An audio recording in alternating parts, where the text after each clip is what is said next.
I'm Scott. You can see I've got a Takamine here with a hole in it. And this is all due to Mitch Clark's strong right hand. But the reason it's in today is because of his strong left hand. Let's take a look. Well, I know it's barbaric looking, but we're gonna leave it alone.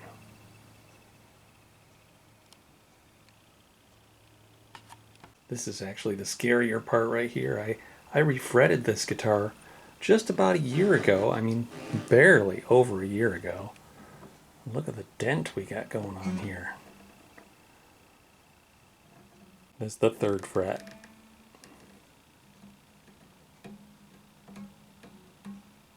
Fourth fret, just as bad.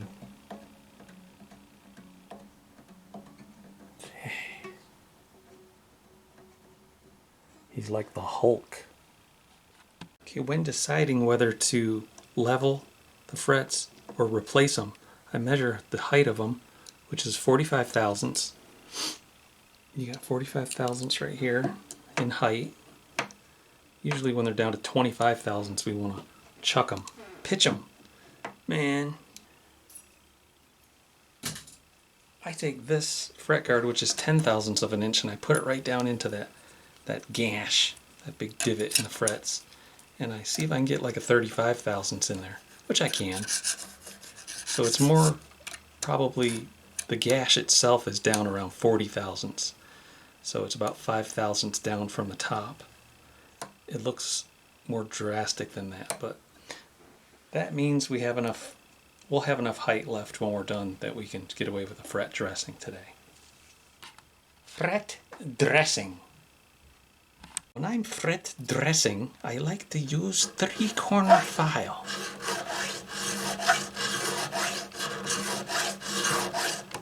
Coming in on a diagonal. Don't want to hit the top, I just want to hit the side. I want to do that on both sides.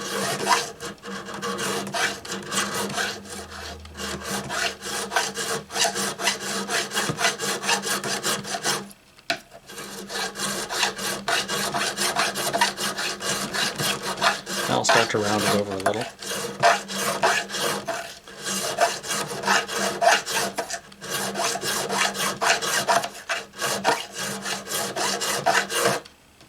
And that's step 1. So I'll do that to each fret. And I'm kind of like, use them if you got them, right? This is the Martin 25 and 0.34 scale. So I'm going to use this fret guard. Protect the wood. And you remember how with the nuts I'm always like, let's make it easy on the next guy, and I just put a little bead of Tight Bond Original. That's because when it's time to dress the frets, it comes right out. So I put this nut in and I just took it out. I didn't have to use heat, I didn't have to score any lines. It was easy. And it'll go back in just as easy. And I would just like to take the time right now to give little words of caution to those that are working on their nut for the first time and they want to use something like super glue to hold it in.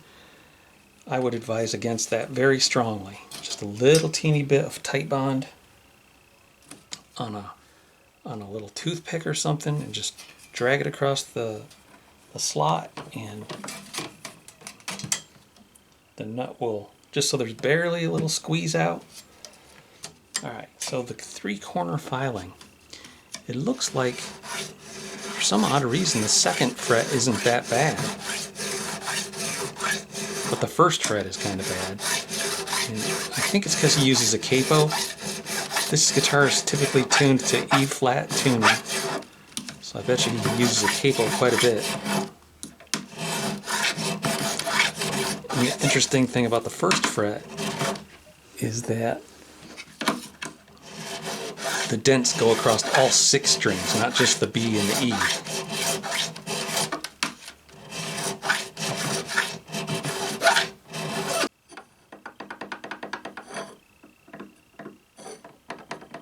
Want to get rid of that back bow before we start leveling this way. Try this. I really don't even feel like I know how to use these things. And They really don't seem to do anything.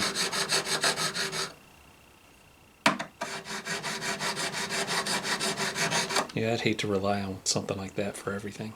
So I don't really, I bought one of these just because I had like $150 burning a hole in my pocket.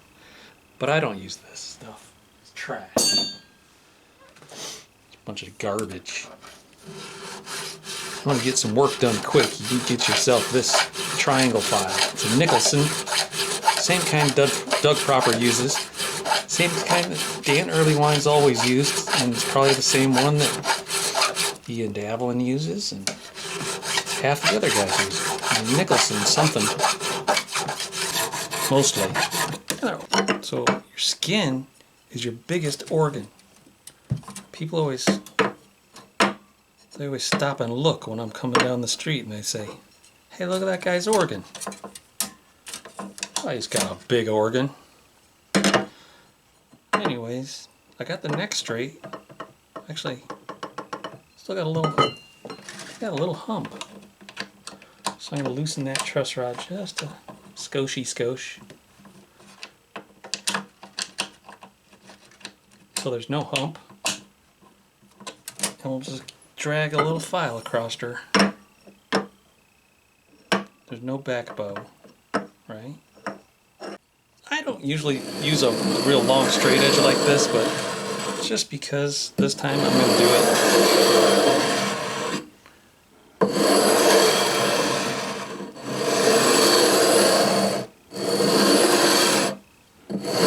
Mostly I like to use this shorter diamond file.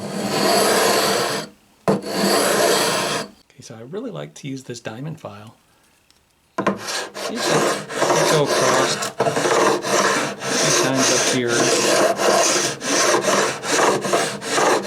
few times up here. And I don't like to focus on the middle section all too much, but I do go across it kind of diagonal, and then I go across this way with the fret. Oh, I took my little straps off to do the truss rod thing. Oopsie. That's why it's wiggling all over the place. So these are all the tools that I use. The Nicholson is actually a 21873 NN. That's what it is. And if you want one of these, it's a Stuart McDonald snap file with the diamond grit. And I use the file brush to clean the file. I use 320 grit all the way through 2000 grit. I got them all laid out. After the 320, in between 320 and 400, I use a maroon Scotch-Brite. And then in between 1000 and 1200, I use the gray Scotch-Brite.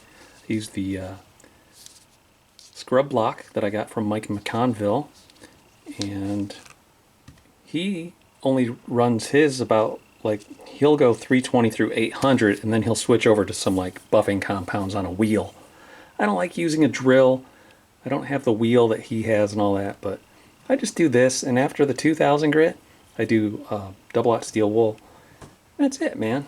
No fancy compounds or Dremels or electric stuff.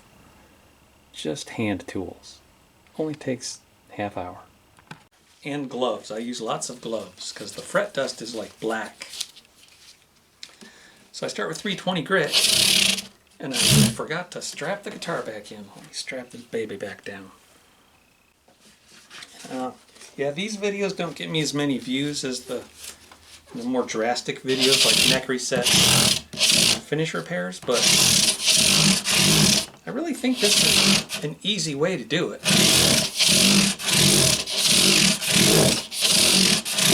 It's about doing it the easiest way physically for my body, really, at this point.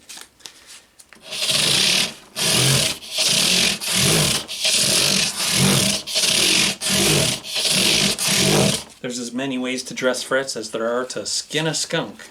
If you want to leave them in the comments, let me know how you do it. I'm always open to new things. So I do 320. Flip the paper around to get all the use out of it. I go to this Scotch-Brite pad.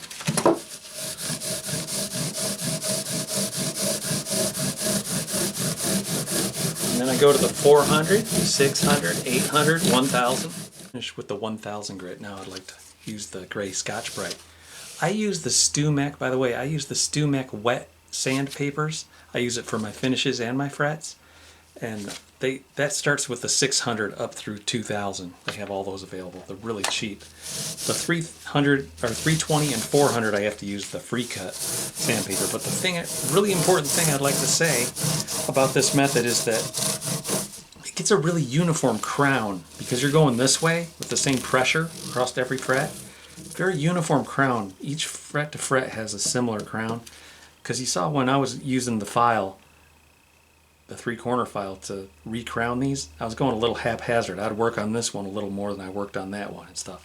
So going this direction really balances that out. But the important thing about the sandpaper you got to understand is that they all have to be the same grade. The P stands for the P grade 1000 grit. So P. Make sure every grit that you use, 320 all the way through 2000, is all P grade. If you switch up in there somewhere and you go,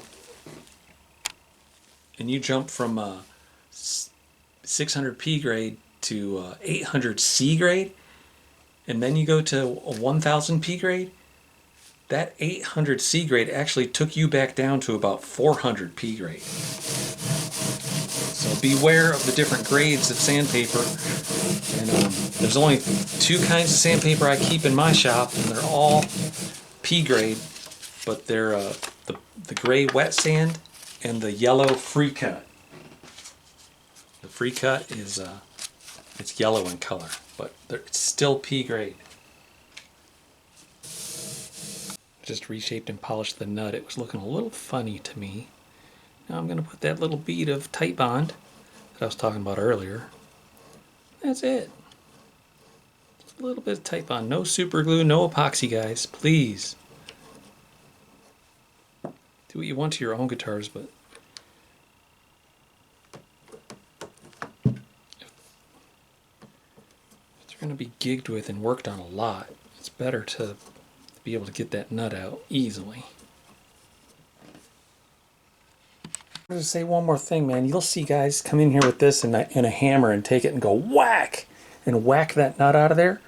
I just repaired like $500 worth of damage on a couple guitars where a novice guitar tech, just a guitar owner who was doing his own work, did that. He used that method on a Fender.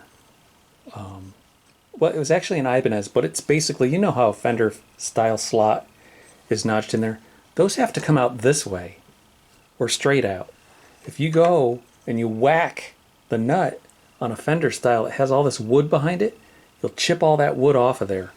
And you'll have catastrophic damage if you go whacking your nuts from the fretboard side to get them out. Some of them are really glued in there really good, like with epoxy and super glue and stuff from the factory. And you have to heat them up to get them out. You have to score around it, heat it up, and pull it straight out. If you're going to give a little tap, you tap it this way. Sometimes in an Epiphone or something, you might have to tap it this way or this way, lightly. But if you go smacking it super hard, like you'll see people do when they're trying to show off, pro guys trying to show off, guys or girls, I will say, they're trying to do stuff real fast and flashy for the camera, you'll cause a lot of damage.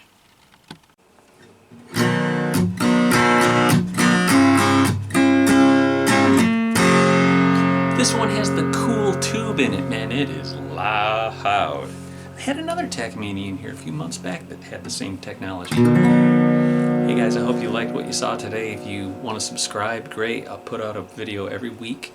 If you want to say thanks and buy me a cup of coffee, there's links to my store where you can buy merchandise. You can buy shirts or coffee mugs with the Harpeth logo. And you can also just send me a little something on Venmo or Cash App if you want to be a friend like that. I'd appreciate it.